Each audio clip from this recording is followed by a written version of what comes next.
Et si la plus grande erreur de notre époque était de croire que tout ce qui ne peut pas être mesuré n'existe pas? La science a accompli des exploits extraordinaires, mais une question demeure.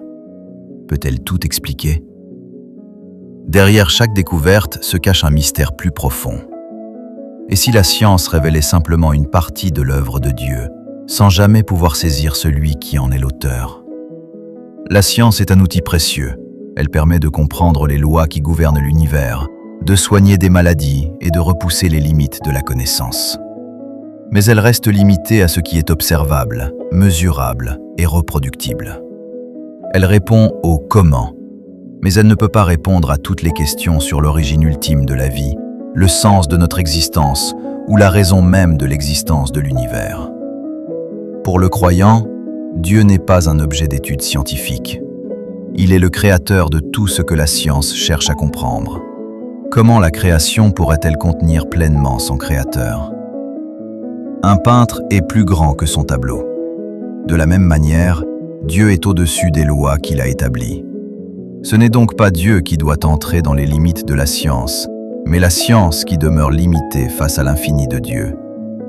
Chaque nouvelle découverte scientifique révèle la complexité, l'ordre et la précision de la création.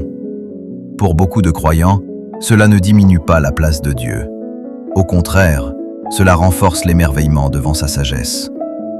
La science explique les mécanismes de la création, tandis que la foi reconnaît celui qui les a voulus. Croire que Dieu est au-dessus de la science ne signifie pas rejeter la science. Cela signifie reconnaître que la connaissance humaine, aussi impressionnante soit-elle, a des limites. Dieu, lui, est éternel, infini et omniscient. Ce que l'homme découvre aujourd'hui, Dieu le connaît depuis toujours. La science est une lumière qui éclaire une partie du chemin. Dieu est la source même de la lumière. Tant que l'humanité cherchera à comprendre la création sans reconnaître le Créateur, il lui manquera toujours la réponse la plus essentielle. Si cette réflexion vous a parlé, laissez un commentaire pour partager votre point de vue, aimez cette publication, ajoutez-la à vos favoris et partagez-la avec ceux qui aiment réfléchir aux grandes questions de l'existence.